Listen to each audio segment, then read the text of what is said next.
இவைகளெல்லாம் உங்கள் நம்பிக்கைகளா? பதட்டப்படுவது என்பது இயற்கையானது. கோபப்படுவது அவசியமான ஒன்று. மகிழ்ச்சி என்பது நிபந்தனைகளுக்கு உட்பட்டது. மனதை ஒருநிலைப்படுத்தி தியானம் செய்வது கடினம். உங்களைப் பற்றிய உண்மைகளை அறிந்து கொள்ளுங்கள். அமைதி, மகிழ்ச்சி, அன்பு இவற்றை யதார்த்தமாக்குங்கள். விடியலை வரவேற்போம் பிரம்மகுமாரிகளுடன். ஓம் சாந்தி. விடியலை வரவேற்போம் பிரம்மகுமாரிகளுடன் நிகழ்ச்சியின் மூலமாக மீண்டும் உங்களை சந்திப்பதில் மிக மிக மகிழ்ச்சி. ஒவ்வொரு மனிதனும் பணத்தோடையும் புகழோடையும் வாழணும்னு நினைக்கிறாங்க. அவங்க யாருமே என் மனசுக்கு அமைதி வேண்டாம், மகிழ்ச்சி வேண்டாம்னு நினைக்கிறதில்ல.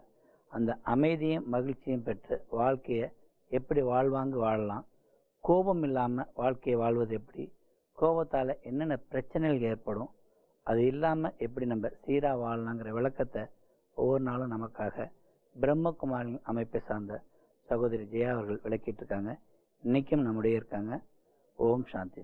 ஓம் சாந்தி. கோபம் அப்படிங்கிறத ஒரு ஆயுதமாக வச்சுட்டு எதையுமே நம்ம சாதிக்க முடியாது அப்படிங்கிறத சொன்னீங்க. கோபம் வராமல் இருக்கணும் அப்படின்னா மகிழ்ச்சி அப்படிங்கிற ஒரு விஷயத்த நமக்குள்ளே கொண்டு வந்துடணும்னு சொன்னீங்க.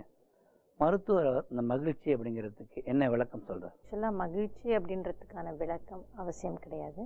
இப்போ நம்ம அன்பை பற்றி எடுத்துக்கிட்டோம் அப்படின்னா அன்பை விளக்குங்கள் அப்படின்னு சொல்ல முடியாது இல்லையா? ஸோ அன்புடைய விளக்கம் அவசியமா இல்லை அன்பு அவசியமா? ஸோ அன்பு தான் அவசியம்னு சொல்லுவோம் இல்லையா? அதே மாதிரி மகிழ்ச்சி என்பதற்கான விளக்கம் அவசியம் கிடையாது. ஆனால் மகிழ்ச்சியோடு இருப்பது அவசியம். இப்போ நம்ம இது வரைக்கும் நம்ம என்ன நினைக்கிறோம் அப்படின்னா மகிழ்ச்சி என்பது சூழ்நிலை சார்ந்தோ பொருட்களை சார்ந்தோ மனிதர்களை சார்ந்தோ தான் இருக்குது. அது நிரந்தரமாக இருப்பதில்லை. இப்போ நம்முடைய மகிழ்ச்சி அப்படின்றது 2 மணி நேரம் மகிழ்ச்சியாக இருந்தோம், 2 மணி நேரம் துக்கமாக இருக்கும் அப்படின்ற மாதிரி இல்லாமல் ஒவ்வொரு நொடியும் நம்முடைய வாழ்க்கையில் மகிழ்ச்சியாக இருக்க வேண்டும் அப்படின்ற எண்ணம் என்பது இருக்க வேண்டும். சிஸ்டர், இப்போ பார்த்தீங்கன்னா மகிழ்ச்சி அப்படிங்கிறது எனக்கு இதுலேருந்து தான் கிடைக்குது, இதுலேருந்து தான் கிடைக்குதுன்னு நினச்சிக்கிட்டு இருந்தேன். ஆனால் அந்த நம்பிக்கையெல்லாம் உடைச்சிட்டு ஒரு புதிய நம்பிக்கையை கொடுத்துருக்கீங்க. மகிழ்ச்சி அப்படிங்கிறது ஒரு அனுபவங்கிறீங்களே, அது எப்படி நான் உணர்றது? மகிழ்ச்சி அப்படின்றது ஒரு ஃபீலிங், ஒரு உணர்வு.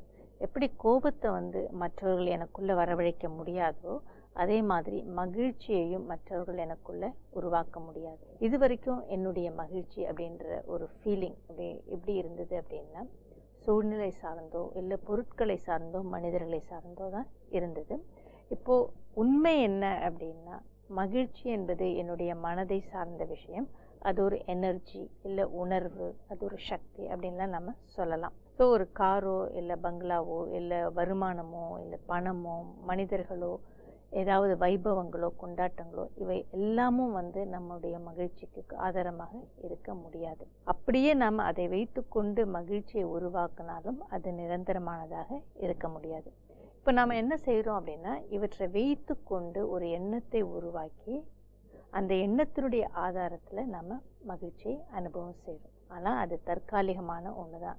இப்போ எனர்ஜியை நான் உருவாக்குறேன், அந்த சக்தியை நான் உருவாக்குகிறேன் அப்படின்னாலே என்ன அர்த்தம்னா அதை நானாகத்தான் உருவாக்க வேண்டும். ஸோ மகிழ்ச்சி அப்படின்றது கூட ஒரு சக்தி தான். அதை நானாகத்தான் எனக்குள்ளே உருவாக்க முடியும். இப்போ நம்ம என்ன பண்ணிகிட்ருக்கோம்னா இதை வச்சுட்டு ஒரு எண்ணத்தை உருவாக்கி அதனுடைய ஆதாரத்தில் நாம் மகிழ்ச்சியை உருவாக்குகிறோம். இப்போது ரொம்ப நாளாக எனக்கு லேப்டாப் வேணும் அப்படின்னு நான் நினச்சிட்டே இருக்கேன்னு வச்சுக்கோங்க. இப்போ நான் புதுசாக ஒரு லேப்டாப் வாங்கிட்டேன். வாங்கினதுக்கப்புறமா என்ன ஆகுதுன்னா நான் ரொம்ப சந்தோஷமாக இருக்கேன். நான் என்ன சொல்கிறேன் அப்படின்னா இந்த லேப்டாப் வாங்கிட்டேன் அப்படின்றதுனால ரொம்ப மகிழ்ச்சியை நான் அனுபவம் செய்கிறேன் அப்படின்னு சொல்கிறேன். இப்போ கொஞ்சம் யோசிச்சு பாருங்கள், இந்த லேப்டாப் வாங்குறதுக்கு முன்னாடியும் நான் சந்தோஷமாக இருந்திருக்கலாம். ஆனால் நான் தான் இதை வாங்கினா சந்தோஷப்படுவேன் அப்படின்னு சொல்லிட்டு நினச்சிட்டு இருந்தேன். ஸோ வாங்கின உடனே மகிழ்ச்சியை உருவாக்கி அதை அனுபவமும் செய்கிறேன். இப்போது லேப்டாப் இல்லாமலேயே கூட நான் சந்தோஷமாக இருக்க முடியுமா? முடியாத? கண்டிப்பாக இருக்க முடியும். ஏன்னா இந்த பொருளை நான் வாங்கிட்டேன் அப்படின்ற எண்ணத்தை நான் உருவாக்கி மகிழ்ச்சியை அனுபவம் செய்கிறேன்.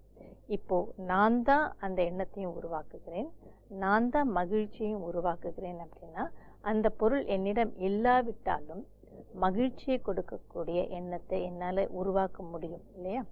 ஸோ நான் தான் மகிழ்ச்சியையும் உருவாக்குகிறேன் அப்படின்றப்போ, அந்த சக்தி என்கிட்ட இருக்குது அப்படின்னு சொல்கிறப்போ, எந்த எண்ணத்தை வேண்டுமானாலும், மகிழ்ச்சியை தரக்கூடிய எந்த எண்ணத்தை வேண்டுமானாலும் நான் உருவாக்கலாம். அது மட்டும் இல்லாமல் எவ்வளவு நேரத்திற்கு நான் மகிழ்ச்சியாக இருக்க வேண்டுமோ அவ்வளவுக்கு எண்ணங்களை உருவாக்கி அவ்வளவு நேரம் மகிழ்ச்சியாகவும் இருக்கலாம். ஸோ மகிழ்ச்சி எந்த பொருளை சார்ந்தும் இல்லை அப்படின்றதுனால, எது இருந்தாலும் இல்லாவிட்டாலும் எனக்கு மகிழ்ச்சியை கொடுக்கக்கூடிய ஒரு எண்ணத்தை உருவாக்கியும் நான் மகிழ்ச்சியாகவும் இருக்கலாம். ஸோ மகிழ்ச்சி அப்படின்றது ஒரு உணர்வு அப்படின்றதை நாம் நல்லா புரிஞ்சுக்கணும். அது மட்டும் இல்லாமல் என்னுடைய எண்ணம் தான் என்னுடைய உணர்வுக்கு ஆதாரம். ஸோ நான் மகிழ்ச்சியை கொடுக்கக்கூடிய எண்ணத்தை உருவாக்குனா நான் மகிழ்ச்சியாக இருப்பேன். அவ்வளோ. சிஸ்டர், நீங்கள் இப்போ என்ன சொல்கிறீங்கன்னா, என்னுடைய எண்ணங்கள் தான் என்னுடைய மகிழ்ச்சிக்கு ஆதாரம்னு சொல்கிறீங்க. அப்படின்னு நான் ஒரு புதிய நம்பிக்கை ஏற்படுத்திடுறேன். இந்த நம்பிக்கை என்னுடைய பழைய நம்பிக்கையோட கிளாஷ் ஆகுமா? எண்ணங்களை பொறுத்த வரைக்கும் ஒன்று பாசிட்டிவாக இருக்கணும், இல்லாட்டி நெகட்டிவாக இருக்கணும்னு சொல்லியிருக்கீங்க. இந்த ரெண்டும் சேர்ந்து இருக்கும்போது நான் மகிழ்ச்சியாக இருக்க முடியுமா? ஆக்சுவலாக நம்முடைய எண்ணங்கள் தான் நம்முடைய மனதினுடைய நிலைக்கு ஆதாரம் அப்படின்னு நம்ம சொன்னோம். இப்போ எவ்வளவு நேரம் நான் மகிழ்ச்சியாக இருக்க வேண்டுமோ அவ்வளவு எண்ணங்களை நாம் உருவாக்கிக்கிட்டே இருக்கலாம். இப்போ உதாரணத்துக்கு நம்ம லேப்டாப் வாங்கிட்டோம், நம்ம ரொம்ப சந்தோஷமாக இருக்கோம்னு வச்சுக்கோங்க. அப்போ யாராவது ஏதோ ஒன்று சொல்கிறாங்க, குறை சொல்கிறாங்களோ இல்லை ஏதோ ஒரு விஷயத்த சொல்கிறாங்க, உடனே நமக்கு என்ன ஆகுதுன்னா மூட் அவுட் ஆகிடுது, அப்செட் ஆகிடுது. ஸோ துக்கத்தை அனுபவம் செய்கிறோம். இப்போது மகிழ்ச்சியாக உருவாக்கக்கூடிய எண்ணத்தை உருவாக்குனதும் நாம் தான், துக்கத்தை அனுபவம் செய்யும் பொழுது அதற்கான எண்ணத்தை உருவாக்குவதும் நாம் தான். ஸோ இதுதான் நாம் அண்டர்ஸ்டாண்ட் பண்ணிக்கணும். இப்போ பொதுவாகவே ஏதோ ஒரு சூழ்நிலை நடந்துடுது, ஏதோ ஒரு சம்பவம் நடந்துடுது அப்படின்னா உடனே நம்ம மகிழ்ச்சியாக இருக்கணும்னா எந்த ஒரு எண்ணத்தை உருவாக்குனா நான் மகிழ்ச்சியாக இருக்க முடியும் அப்படின்றத புரிஞ்சுக்கிட்டு அந்த எண்ணத்தை உருவாக்குவதற்கு ஆரம்பிக்க வேண்டும். அதுக்குன்னு சொல்லிட்டு 100% பாசிட்டிவான ஒரு எண்ணத்தை தான் உருவாக்கணும், அந்த ஒரே எண்ணத்தை தான் பிடிச்சிட்டு இருக்கணும் அப்படின்றது அவசியம் இல்லை. எந்த எண்ணத்தை இப்போதைக்கு நான் உருவாக்குனா நான் மகிழ்ச்சியாக இருக்க முடியும் அப்படின்றத புரிஞ்சுக்கிட்டு ஒரு சரியான ஒரு எண்ணத்தை உருவாக்குவது தான் நம்முடைய ஆட்டிடியூடாக இருக்கணும். ஸோ நேரத்துக்கு தகுந்தாற் போல். ஸோ இப்போ இந்த எண்ணத்தை உருவாக்கினா நான் மகிழ்ச்சியாக இருக்க முடியும், என்னுடைய மகிழ்ச்சி என்பது அந்த நிலை என்பது குறையாது. அதை நாம் புரிஞ்சுக்கணும். ஸோ எண்ணங்களை நாம் தான் உருவாக்குறோம், அந்த சக்தி நம்மக்கிட்ட தான் இருக்குது அப்படின்றதுனால நாம் எவ்வளவு எண்ணங்களை வேண்டுமானாலும் உருவாக்கலாம்.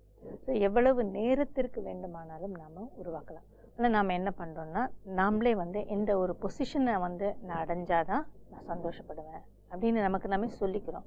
அப்போ அந்த பொசிஷன் வர்ற வரைக்கும் நான் மகிழ்ச்சியை அனுபவம் செய்யறது கிடையாது. ஸோ ஒருவேளை அந்த பொசிஷனை நம்ம அடைஞ்சிரோன்னு வச்சுக்கோங்க, உடனே அந்த நேரத்தில் நம்ம மகிழ்ச்சியாக இருக்கோம். அந்த மகிழ்ச்சியும் கூட சிறிது காலத்துக்கு தான். அதுக்கப்புறமா நம்முடைய மனம் என்பது வேற ஒரு விஷயத்தில் கவனம் அதில் திரும்பிடும். அப்போ அந்த மகிழ்ச்சி என்பது நீடிக்கிறது கிடையாது. ஸோ இந்த மாதிரி ஒவ்வொரு அடியிலும் ஒவ்வொரு வாழ்க்கையில் ஒவ்வொரு சந்தர்ப்பத்திலும் இது நடந்தால் நான் மகிழ்ச்சியாக இருப்பேன், இது கிடைச்சா மகிழ்ச்சியாக இருப்பேன் அப்படின்னு சொல்லிட்டு நம்முடைய மகிழ்ச்சியை நாம் தள்ளி போட்டுக்கிட்டே இருக்கோம். ஸோ வெளியில் இருக்கக்கூடிய பொருட்கள், பொசிஷன், மனிதர்கள் அவர்களை சார்ந்து நம்முடைய மகிழ்ச்சியை வச்சுருக்கோம்.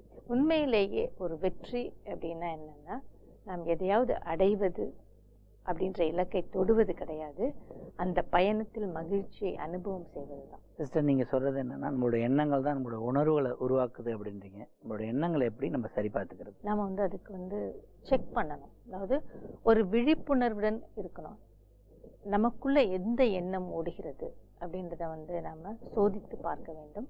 ஸோ இப்போ நம்முடைய ஃபீலிங்ஸையும் நம்ம செக் பண்ணணும். இப்போ நான் எப்படி ஃபீல் பண்ணுறேன், நான் துக்கமாக ஃபீல் பண்ணுறேன், இல்லை ஏதோ ஒரு விதமான கஷ்டத்தில் நான் இருக்கேன் அப்படின்னா, இந்த மாதிரி உணர்வு எங்கேருந்து வந்தது, இதற்கு பின்னால் எந்த எண்ணம் என்பது ஓடிக்கொண்டு இருக்கிறது, அதை நம்ம பரிசோதித்து பார்க்க வேண்டும். ஸோ இந்த மாதிரி பரிசோதித்து பார்க்கும்போதே அந்த ஃபீலிங்ஸ் நல்லா இல்லை அப்படின்றப்போயே என்னுடைய எண்ணம் சரியானது அல்ல அப்படின்றது நமக்கு தெரிஞ்சிடும். அப்போது என்னுடைய எண்ணத்தை மாற்றிவிட வேண்டும். ஸோ மாறும்பொழுது தானாகவே என்னுடைய உணர்வும் மாறிவிடும். சிஸ்டர், இப்போ பார்த்தீங்கன்னா எனக்கு இப்போ அந்த விழிப்புணர்வு இல்லை, ஆனால் நான் மகிழ்ச்சியாக இருக்கணும்னு ஆசைப்பட்றேன். அதுக்கு நான் என்ன பண்ணணும்? விழிப்புணர்வு அப்படின்றது ஒரு கண்டினியூஸ் ப்ராசஸ். நமக்குள்ளே என்ன நடக்குது, எப்படிப்பட்ட எண்ணங்கள் ஓடிக்கொண்டே இருக்கிறது, எந்த மாதிரியான உணர்வுகள் எனக்கு வருது அப்படின்றத நம்ம செக் பண்ணிகிட்டே இருக்கணும். அதனுடைய ஆதாரத்தில் நம்முடைய எண்ணங்களையும் நாம் மாற்றிக்கொண்டே இருக்கணும். பட் பல சமயங்களில் இப்போ ஒரு புதிய நம்பிக்கையை நம்ம உருவாக்கி இருந்தாலும், அந்த நம்பிக்கையினுடைய ஆதாரத்தில் நம்ம எண்ணங்களை உருவாக்கினாலும் மறுபடியும் மறுபடியும் வந்து நம்ம பழைய நம்பிக்கைக்கு போயிடுவோம். ஸோ அப்போ என்ன சொல்லுவோம்னா, இவங்களால எனக்கு கஷ்டம் வந்துடுச்சு அப்படின்னு சொல்லிட்டு சொல்லுவோம். அது வந்து பழைய நம்பிக்கை. ஸோ அந்த மாதிரி வந்து இடையிடையே வந்து நம்முடைய விழிப்புணர்வு என்பது கூட தவறி போயிடும். ஸோ அந்த மாதிரி நேரங்களிலெல்லாம் வந்து நமக்கு நாமே வந்து நினைவுபடுத்தி கொள்ளணும். இல்லை, இது வந்து ஒரு நம்பிக்கை தான். நான் எதை வந்து நம்புகிறேனோ அதனுடைய அடிப்படையில் தான் நான் எண்ணத்தை உருவாக்குகிறேன்.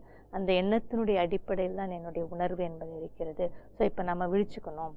ஸோ உண்மை என்ன அப்படின்னா, என்னுடைய எண்ணம் தான் என்னுடைய உணர்வுக்கு காரணம். ஸோ அந்த மாதிரி வந்து ஒரு விழிப்புணர்வை நம்ம செயல்படணும். டாக்டர் என்ன சொல்கிறாரு அப்படின்னா, நம்ம வந்து நம்ம உடலில் என்ன நடக்குது அப்படின்றத கூட நம்ம கவனிக்கணும். நம்ம முகத்தில் என்ன மாறுபாடுகள் ஏற்படுகிறது, கண்களில் என்ன மாறுபாடுகள், தோளில் வலி, இடுப்பில் வலி, முதுகில் வலி, காலில் வலி அப்படின்னா ஒவ்வொன்றா வந்து நம்ம வந்து செக் பண்ணணும், சோதித்து பார்க்கணும். ஸோ அப்போ வந்து நமக்கு எந்த மாதிரியான ஒரு டிஸ்கம்ஃபர்ட் வருது, அது ஏன் வருது, அந்த மாதிரி கூட நாம் சோதித்து விழிப்புணர்வுடன் இருப்பதற்கு நாம் முயற்சி செய்யணும். நம்ம வந்து யாரையாவது நீங்கள் காலையில் என்ன சாப்பிட்டீங்க அப்படின்னா என்ன சொல்லுவாங்கன்னா, எனக்கு ஞாபகம் இல்லை அப்படின்னு சொல்லுவாங்க. ஸோ அந்த அளவிற்கு வந்து நம்ம விழிப்புணர்வே இல்லாமல் செயல்பட்டு கொண்டு வருகிறோம். என்ன நடக்குது, நான் என்ன பண்ணுறேன் அப்படின்றது கூட தெரியாமல், கவனம் கொடுக்காமல் தான் நாம் இருந்துகிட்ருக்கோம். ஸோ நம்ம அப்படி இருக்கக்கூடாது. நான் என்ன செய்கிறேன், ஈவன் சாப்பாடாக இருந்தால் கூட நான் என்ன சாப்பிட்றேன், எப்படி சாப்பிட்றேன் அப்படின்ற மாதிரி ஒரு கவனம் என்பது எப்பொழுதுமே இருக்கணும்.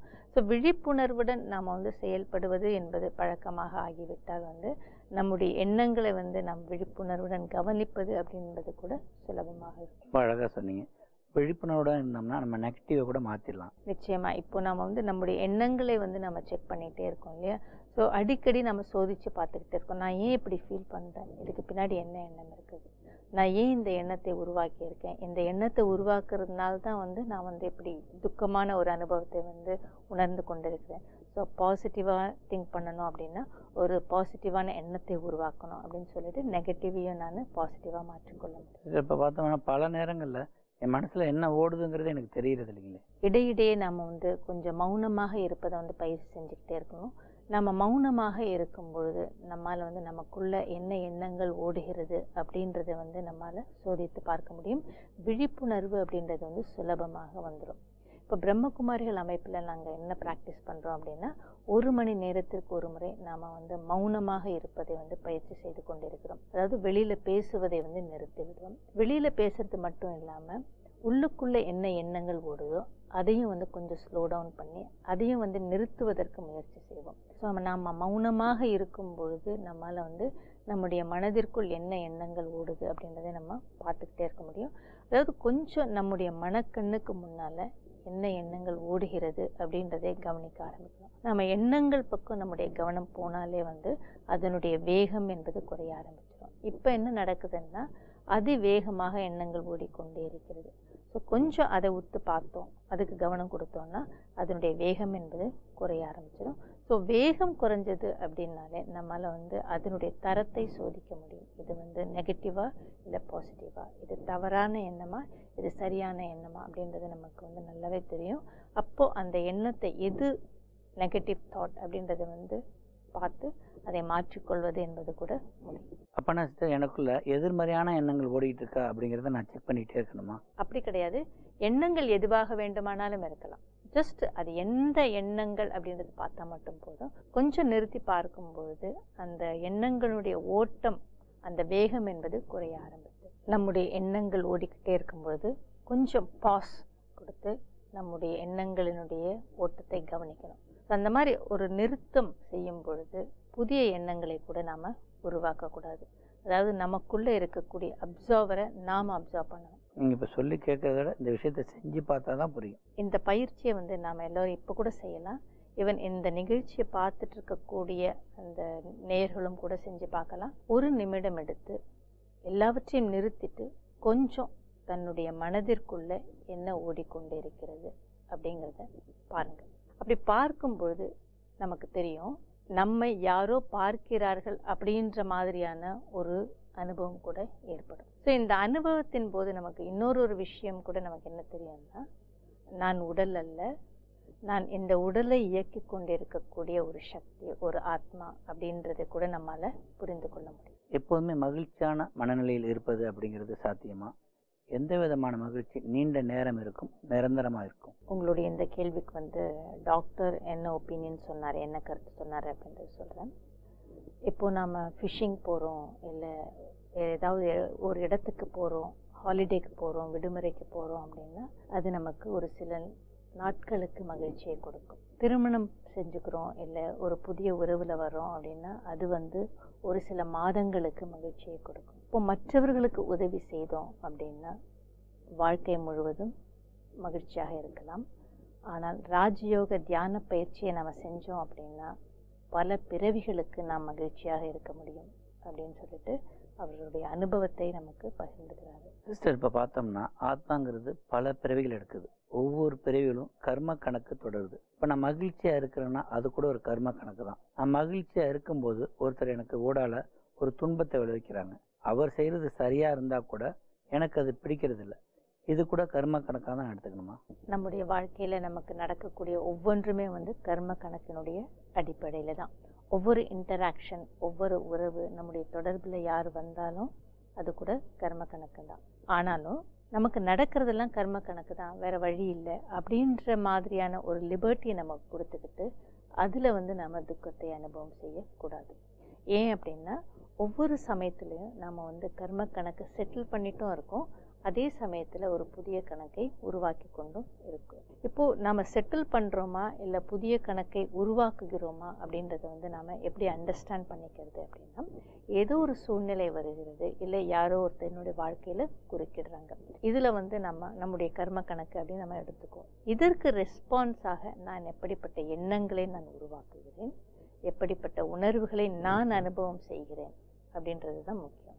இப்போ நான் துக்கப்பட்டு டிஸ்டர்ப் ஆகி ஒரு சில வார்த்தைகளை நான் உபயோகப்படுத்துகிறேன், ஒரு சில மாதிரியான எதிர்மறையான எண்ணங்களை நான் உருவாக்குகிறேன் அப்படின்னா நான் மறுபடியும் புதிய கணக்கை உருவாக்குகிறேன். அப்போ பழைய கணக்கை நான் செட்டில் பண்ணல, அதே சமயத்தில் புதிய கணக்கையும் நான் உருவாக்குகிறேன்.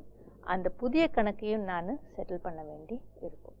ஸோ நாம் ரொம்ப கவனமாக இருக்கணும், செக் பண்ணிக்கிட்டே இருக்கணும். ஸோ நான் வந்து பழைய கணக்கை செட்டில் பண்ணுறேன்னா இல்லை புதிய கணக்கை உருவாக்கி கொண்டிருக்கிறேன் அப்படின்றத பார்க்கணும்.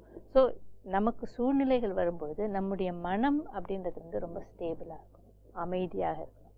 ஸோ அப்போ தான் வந்து என்னால் வந்து புதிய கணக்கை உருவாக்காமல் இருக்க முடியும். இப்போ உதாரணத்துக்கு வந்து நாம் கடன் வாங்கியிருக்கோம். ஸோ கடன் வாங்கும்போது நமக்கு எப்பொழுதுமே வந்து ஒரு சின்ன டிஸ்டர்பன்ஸ் தான் இருக்கும். ஐயோ கடனை வாங்குகிறோமோ, எப்படி கொடுக்க போகிறோமோ, எப்படி கழிக்க போகிறோமோ அப்படின்னு நினைப்போம் இல்லையா? ஸோ அது வந்து புதிய கடனை உருவாக்கும். இப்போ கடனை நம்ம அடைக்கிறோம், அப்போது நம்ம வந்து நல்லா ஃபீல் பண்ணுவோம் இல்லையா, ஏன்னா நம்ம செட்டில் பண்ணுறோம். ஸோ அதே மாதிரி தான் நாம் வந்து நமக்கு வரக்கூடிய சூழ்நிலையில் நம்முடைய மனம் அமைதியாகவும் ஸ்டேபிளாகவும் இருந்ததுன்னா நம்ம செட்டில் பண்ணுறோம். டிஸ்டர்பன்ஸ் உருவாச்சு அப்படின்னா நாம் கடனை உருவாக்குகிறோம். செட்டில் பண்ணுறதுக்கு பதிலாக நாம் புதிய கடனை உருவாக்குகிறோம். சிஸ்டர், என்னுடைய துன்பத்துக்கு காரணம்னு பார்த்தீங்கன்னா யாரோ ஒரு மனிதர் தான். இது ஆஃபீஸாக இருந்ததுன்னா என்னுடைய சக ஊழியராக இருக்கலாம், வீடாக இருந்ததுன்னா ஏதோ ஒரு உறவுமுறை, மாமியாராக இருக்கலாம், தகப்பனாராக இருக்கலாம், மகனாக இருக்கலாம், யாராவது உறவுமுறையாக இருக்கலாம். இது கூட கர்ம கணக்கினால் தானா? கண்டிப்பாக கர்ம கணக்கு இல்லாமல் எதுவுமே வந்து நடக்கிறதில்ல. நம்முடைய ஒவ்வொரு இன்டராக்ஷன், நம்முடைய ஒவ்வொரு உறவும் கூட கர்ம கணக்கினுடைய அடிப்படையில் தான் நமக்கு வருகிறார்கள். இப்போ தியானத்தில் வந்து நாம் என்ன பண்ணுறோம் அப்படின்னா, தியானத்தில் இருக்கும்பொழுது ஒரு பாசிட்டிவான எண்ணங்கள், நேர்மறை எண்ணங்களை நாம் உருவாக்குகிறோம், அதை அனுபவமும் செய்கிறோம். ஸோ நான் தொடர்ந்து ஒரு பாசிட்டிவான எண்ணங்களை நான் உருவாக்கும் பொழுது எனக்குள்ள முதல்ல நான் பாசிட்டிவிட்டியை அனுபவம் செய்ய ஆரம்பிக்கிறேன், ஒரு தூய்மையை நான் அனுபவம் செய்ய ஆரம்பிக்கிறேன். இப்போ சூழ்நிலைகள் எப்படிப்பட்டதாக இருந்தாலும், மனிதர்கள் எப்படிப்பட்டவர்களாக இருந்தாலும், அவர்களுடைய நடத்தையோ செயலோ என்னை பாதித்தாலும் அந்த பாதிப்பிலிருந்து நான் வெளிவரத்துக்கு அந்த பாசிட்டிவான எண்ணங்களை உருவாக்கி, அந்த உணர்வுகளை உருவாக்கி என்னை மறுபடியும் ஒரு பழைய நிலைக்கு நான் கொண்டு வந்துடுறேன். இதை தான் நாம் தியானத்தில் செய்கிறோம். இப்போது எனக்கு இருக்கக்கூடிய ஏதோ உறவு எனக்கு வந்து பிரச்சனையாக இருக்கிறது அப்படின்றப்போ வந்து அந்த பிரச்சனைக்குரிய அந்த ஆத்மாவை வந்து அந்த மெடிடேஷனில் இருக்கும்போது எமர்ஜ் பண்ணுங்க, கண்ணுக்கு முன்னாடி கொண்டு வாங்க. இப்போது இவங்க வந்து எனக்கு துக்கத்தை கொடுக்குறாங்க அப்படின்றது தான் நம்முடைய எண்ணமாக இருக்கிறது. இது ஒரு கர்ம கணக்கு அப்படின்னு நம்ம சொல்கிறோம். அவங்க நமக்கு துக்கத்தை கொடுக்கறதுனால நாம் என்ன நினைக்கிறோம்னா அவங்க தவறானவர்கள். ஸோ அவர்களை பற்றி எதிர்மறையான எண்ணங்கள் எனக்குள்ளே உருவாகுது. முதல்ல அதை நாம் நிறுத்தணும். ஸோ தியானத்தில் நம்ம என்ன சொல்லணும்னா, அவர்களும் ஒரு ஆத்மா, ஸோ அவங்களும் வந்து ஒரு தூய்மையானவர்கள் அப்படின்றத வந்து நான் அந்த மாதிரியான எண்ணங்களை உருவாக்கி அதனுடைய அடிப்படையில் அதிர்வலைகளை உருவாக்கி அவங்களுக்கு நான் கொடுக்குறேன். ஸோ என்கிட்டேருந்து தூய்மை வந்து அவங்களுக்கு போகுது, என்கிட்டேருந்து அமைதி என்பது அவங்களுக்கு போகுது, என்கிட்டேருந்து வந்து மகிழ்ச்சி அப்படின்ற அதிர்வலைகள் அவங்களே போய் சேருது. இது வரைக்கும் நம்ம என்ன சொல்லிட்டு இருந்தோம் அப்படின்னா, அவர்களால் எனக்கு கஷ்டம் அப்படின்னு நம்ம சொல்லிட்டு இருக்கோம். இப்போ தியானத்தில் அவர்களை முன்னாடி வச்சுட்டு நம்ம என்ன சொல்கிறோம், என்ன நினைக்கிறோம், எப்படிப்பட்ட எண்ணத்தை உருவாக்குகிறோம் அப்படின்னா, நீங்கள் என்ன டிஸ்டர்ப் பண்ண முடியாது. என்னுடைய மனதின் நிலை என்பது மகிழ்ச்சியாக தான் இருக்கும். என்னுடைய மனதின் மகிழ்ச்சி என்பது குறைவதற்கு நீங்கள் காரணம் இல்லை. நமக்குள்ள பிரச்சனைகள் எதுவாக இருந்தாலும் இன்றோடு அது முடிந்துவிட்டது. இனிமே உங்களுடைய எந்த செயலும் எந்த வார்த்தைகளும் என்னை மகிழ்ச்சியற்ற நிலைக்கு ஆளாக்க முடியாது. ஸோ அந்த மாதிரியான எண்ணங்களை நான் உருவாக்குகிறேன்.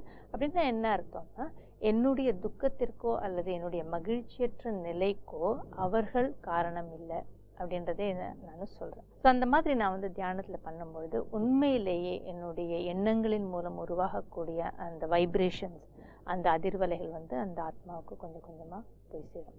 ஸோ இதை வந்து நான் தொடர்ந்து செஞ்சுட்டே இருக்கணும். ஸோ இந்த மாதிரி தொடர்ந்து நான் செஞ்சுக்கிட்டே இருக்கும்பொழுது எப்படிப்பட்ட ஒரு விரிசல் அந்த உறவில் இருந்தாலும் அந்த உறவு என்பது சரியாகுவதற்கான வாய்ப்பு என்பது இருக்கிறது. இதை 1 மாதம் இல்லை 2 மாதம் இல்லை 3 மாதம் கூட நம்ம செய்யலாம். இல்லை அந்த உறவு வந்து மிகவும் நெருக்கமான மிகவும் முக்கியமான உறவு அப்படின்னா அந்த உறவு சரியாகும் வரை நம்ம அதை செய்து கொண்டே இருக்கும் பொழுது கண்டிப்பாக அந்த உறவு என்பது நிச்சயமாக சரியாயிடும். அது மட்டும் இல்லாமல் இப்போ அவங்க நெருங்கிய உறவினர்கள் அப்படின்னு நம்ம சொல்கிறோம். ஸோ அவங்க எதிரில் வர்றதுக்கு வாய்ப்புகள் இருக்குது. ஸோ நம்ம அவங்களை சந்திக்கும் போது கூட ஆல்ரெடி நம்ம தியானத்தை உருவாக்கின எண்ணங்கள் இருக்கு இல்லையா, அதை எமர்ஜ் பண்ணணும். ஸோ அதை எமர்ஜ் பண்ணிவிட்டு நமக்குள்ளே எந்த பிரச்சனை வேணால் இருக்கலாம், ஆனால் இன்று என்னுடைய மகிழ்ச்சியற்ற நிலைக்கு நீ காரணம் கிடையாது. நான் உன்னை மன்னிச்சிட்டேன். நீ என்ன செஞ்சுருந்தாலும் நான் உன்னை மன்னித்துக்கிட்டேன். அல்லது நமக்கே நம்ம சொல்லிக்கலாம், நான் என்ன மன்னிச்சிட்டேன் அப்படின்னு நம்ம சொல்லிக்கும்பொழுது உண்மையில் சொல்லணும். இல்லாட்டி என்னாகும் அப்படின்னா வெறும் வார்த்தைகளில் மட்டும் நம்ம வந்து நல்லா பேசுவோம், செயல்களில் காமிப்போம், ஆனால் எண்ணம் அப்படி இல்லை அப்படின்னா அது வேலை செய்யாது. இந்த மாதிரி உறவுகளில் வந்து பிரச்சனைகள் இருக்கும்போது நம்ம அதுக்காக வந்து கவனத்தை கொடுத்து நல்லா பேச வேண்டியதோ இல்லை வெளிப்புறத்தில் வந்து ஏதாவது கிஃப்ட் வாங்கி கொடுக்கறதோ செயலில் அதை காமிக்கிறதோ அதெல்லாம் எதுவுமே தேவையில்லை. நம்ம தியானத்தில் உட்காந்து அந்த மாதிரியான எண்ணங்களை உருவாக்கி அந்த அதிர்வலைகளை வந்து நம்ம கண்டினியூஸாக அவங்களுக்கு அனுப்பிக்கிட்டே இருந்தால் மட்டும் போதும். அந்த பிளவுபட்ட உறவு நிச்சயமாக சரியாயிடும்.